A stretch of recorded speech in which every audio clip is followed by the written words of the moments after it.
Hi, I'm Loretta V, President and CEO for Authority Health.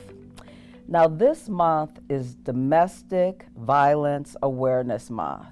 I know, right? Wow, what a topic.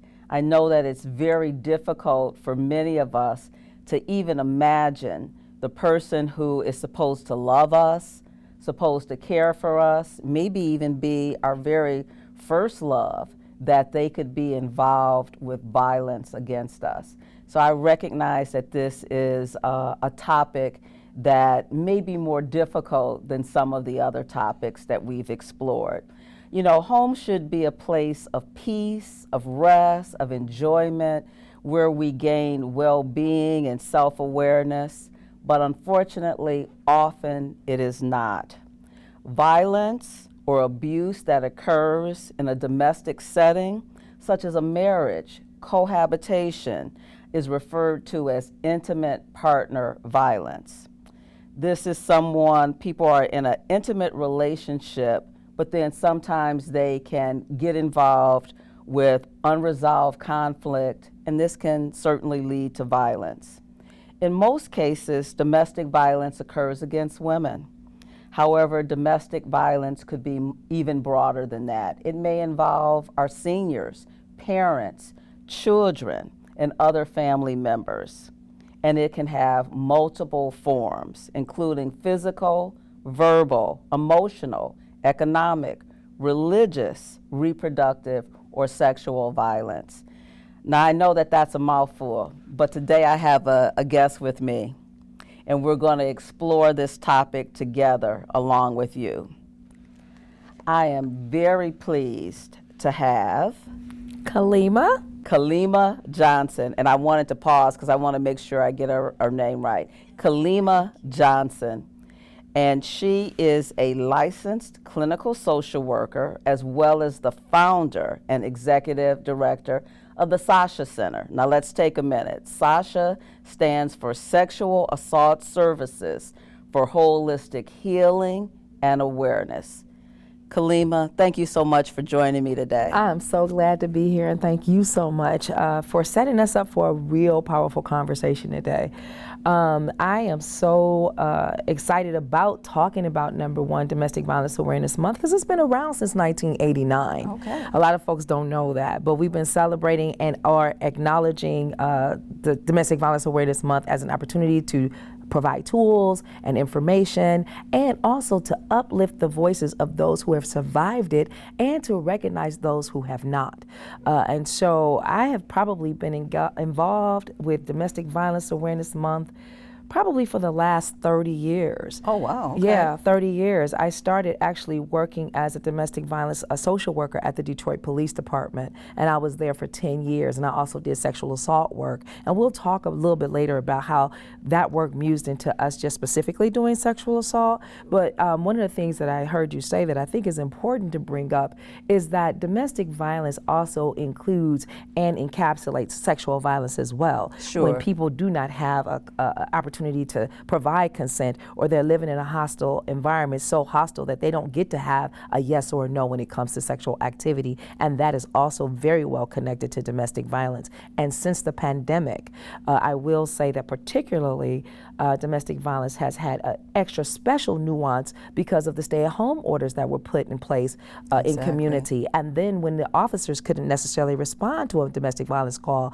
because we had to social distance or you couldn't be around folks, and so that put people at an extra peculiar and dangerous situation, especially during the pandemic. So I am really satisfied and happy. I don't want to put happy with the topic we're talking about, but I am definitely feeling really happy that we're having this opportunity to provide information, resources, tools, and to talk about these things. And hopefully during our conversation, we can dispel some myths and give some facts about how domestic violence really happens and what the dynamics look like. Well, let's do that. And there's a piece that I want to go back to. You said it, I said it, but it's worth us stopping to talk about, and that's the sexual abuse as a part of domestic violence. You know, we really need to talk about that, because sometimes people think that if I am married to you or partnered with you, cohabitating with you, that sex just becomes a fait accompli, and that they don't see it as sexual abuse or domestic violence. But you said it so well, and I want you to say it again. When you are in a situation where you no longer have a yes or no, I mean, just being partnered does not mean that you've given up your right to a yes or no. And if you have, then it's a violent situation, is it not? It is very violent. And let me say this, it's the notion that people are folks' property. That's right. And it also comes from a lot of our religious teachings and beliefs about what happens when you're married and who belongs to who, and who can say what and who runs the house and all of that. And that is all a huge part of domestic violence. I don't know if you're familiar, but there is a model. It's called the Duluth model, and it's called the power and control wheel. And on that power and control wheel, and maybe you could show it later, there are all these dynamics of how domestic violence is carried out in a household. Some of that is gender privilege. One thing that they have on the tool is called gender privilege. They used to call it male privilege, but what they recognize is that men sometimes are victims of domestic violence as well. And so what gender privilege looks like in a dynamic where there's domestic violence in a household is that you might have someone who identifies and lives their life every day as female and say, well, I can hit you and you can't hit me back because you a man, right? Right. And then on the other end, you might have someone who lives their lives every day as a male or identifies with masculinity say, well, I run my house, I don't run around my house. And so when you're thinking about relationships and dynamics like this, it is always somebody in that relationship that wants to have more power and control, and is the activities that they do to maintain that. And one of the things that people do to have control over people is they try to take control of their sexual ability and autonomy, and that's a huge dynamic that's used in domestic violence, which is unfortunate. But one of the other things I want to say too, because we're talking about this, in community, we have these conversations, and what we're trying to do is raise awareness at the SASHA Center, and what we're trying to do is lower the capacity or the risk of particularly African American women and girls experiencing intimate partner violence or experience any kind of gender-based violence. And in our conversations, one of the things we have to say, and you even talked about it in your stats earlier, is that what we know for sure every day is that most men, and I'm going to put this in a gender space, most people who identify or live their lives every day as men do not commit domestic violence or sexual assault. They don't. That's right. But they all know somebody who's at risk of doing it. And so, good point. And so what we do is we like to have conversations with good men who would never, ever think about these things. And just because they're good doesn't mean that they're not being influenced by society, which says there are lines between how people are supposed to act based on gender. But, you know, like being born a boy, you know, you're supposed to play with trucks and blue is your color. If you're a girl, pink is your color and dolls are your choice. But when we grow up and when we start, and then men are also held with not asking for help. Men are also held with not being able to have to help others or not being able to ask for help when they need it. And then women are also taught to be silent sometimes. Women are taught to be seen and not heard, and women are taught all these things. And so it's that construct that we live in every day that really fuels domestic and sexual violence. Sure. And so now I want to ask you about this piece, because we've talked about, you know, the giving up or someone taking away the power around sexuality, but also there's a piece, you know, there can be a financial abuse, because when you talk about it, you know, people have to understand that it really is about power and control. And what a better way than to control someone by being the one who controls the purse strings. If I am making the most money, and that gives me the power to demand and to be abusive in that realm. And do you see that often, and all of the things all of the fallout from that? And that certainly can be also with the times now, many women now are having some great earning power. And so maybe now we might be seeing more men who could be the victim of financial abuse. Although certainly, you know, the tables haven't turned quite, but the financial abuse. Let's talk a little bit about that. Absolutely. I'm glad you brought that up, because that is also another pie slice on that model that I just mentioned to you out of Minnesota. It's called the power and control wheel.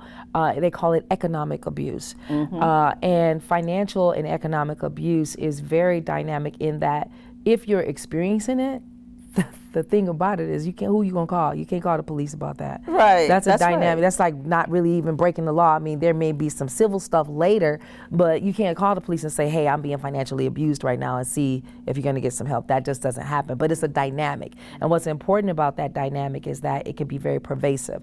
So what it looks like, and I tend to talk about this more in spaces, because we didn't talk about this yet, but I am a consultant on relationship safety and management with the National Basketball Association. And we're going to get there. And I've been a consultant with them for about 11 years. And we have opportunities to talk about economic abuse and financial abuse and what that looks like in romantic relationships or in partnerships where you all have someone in common or a child in common, in the whole entire thing that we talked about earlier. And one of the things that I think is important to talk about is that financial abuse can look like one of two things. Well, a lot of things, but I really want to bring up and uplift these two things in particular. One of them is, it looks like this. You work all the time and you got to bring home the check and you don't have no say in that money.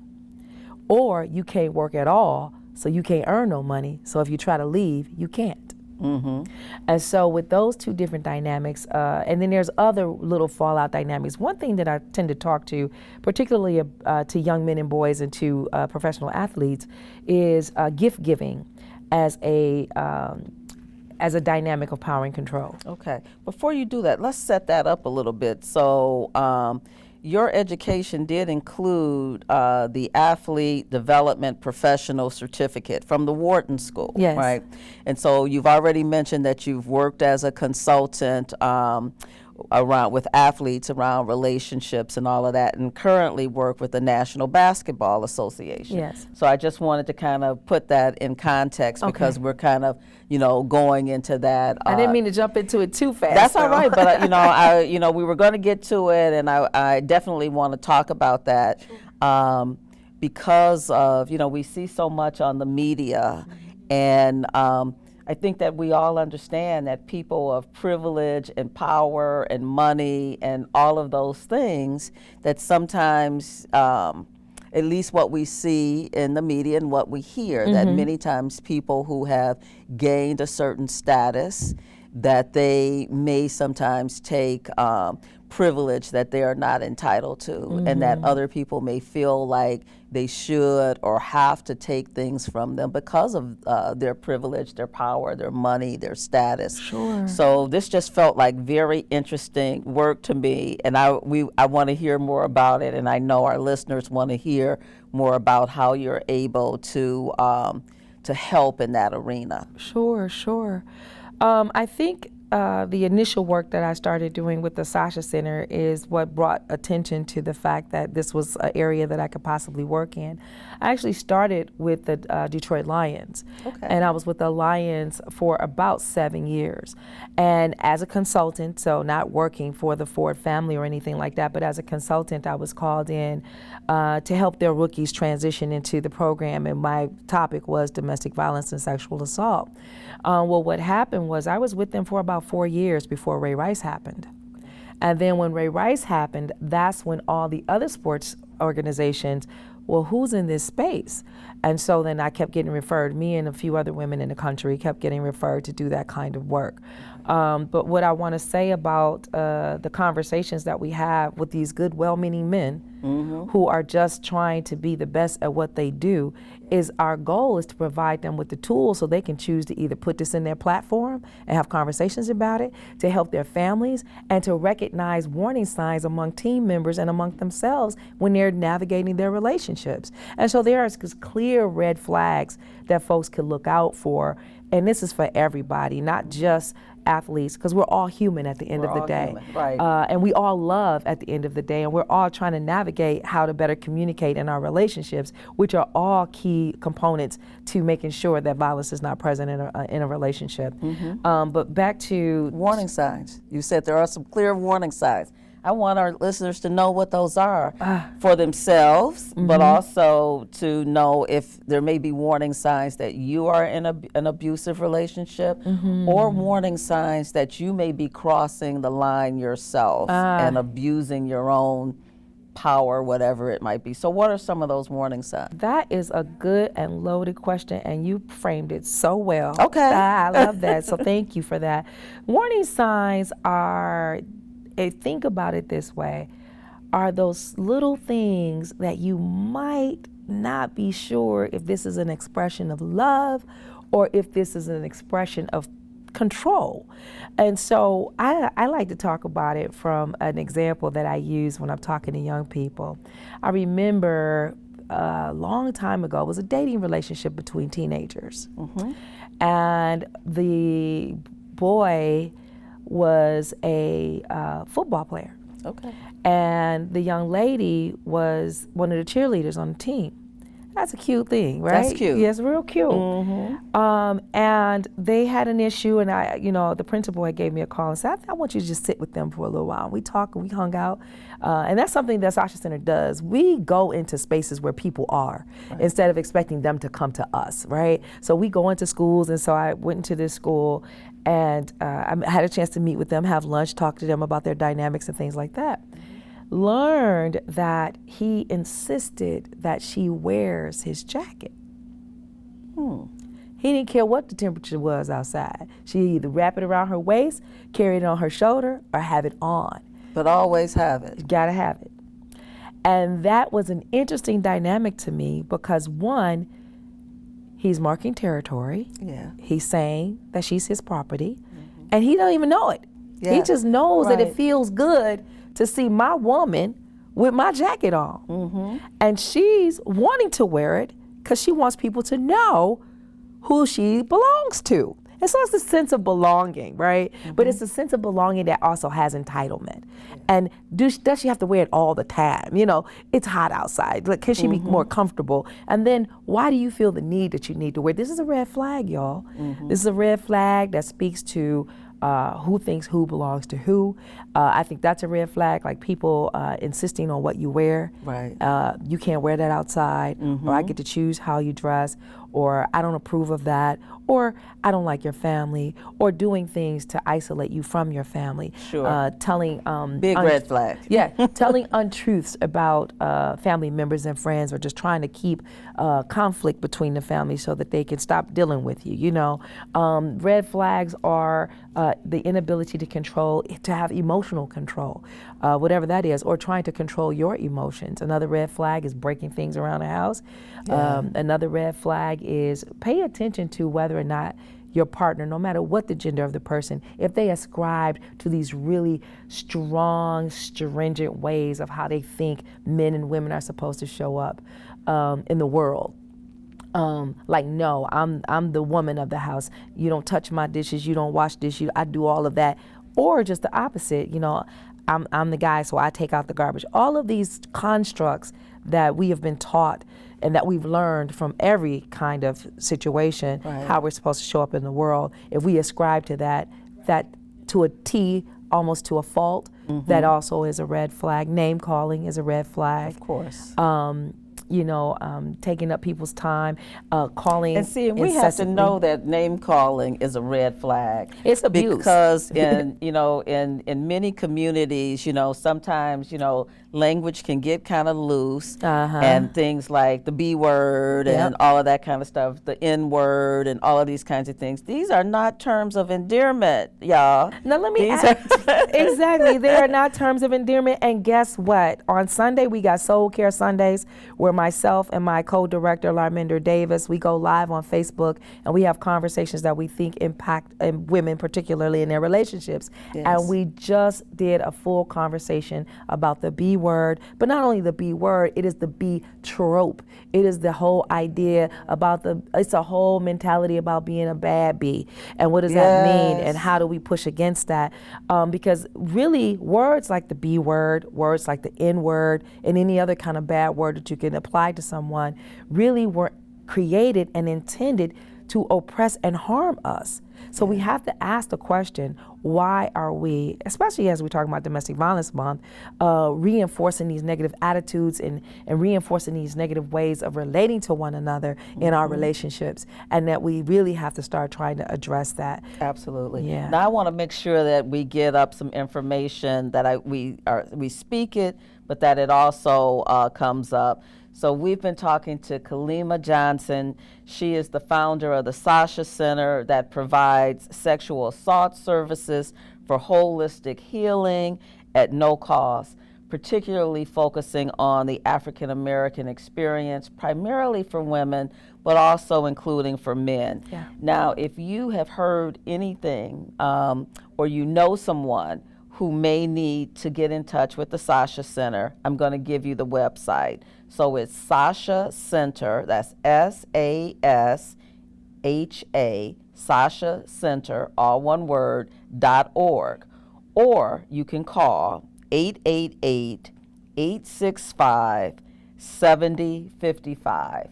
Now, this is not a crisis line, but if you call, they can help you get some resources. But it's important that you know that if you or someone you know needs access to these holistic services, the SASHA Center is there for you. Thank you. Oh, you're welcome. You're welcome. We're getting close to the end, and Already? I know. I know. You know we got what? some good stuff. You are just way too good at this. You know, it was easy for me. I almost didn't have to ask you anything because you're just a wealth of knowledge. I'm very interested in you being an early organizer on the Mute R. Kelly protest. Yes. And this is something that was very close to me because I used to love some R. Kelly music. He's a genius and a monster. He's a genius and a monster. You know, and people have to realize that those two things can coexist. Yes. Right. And that's an African principle to understand that.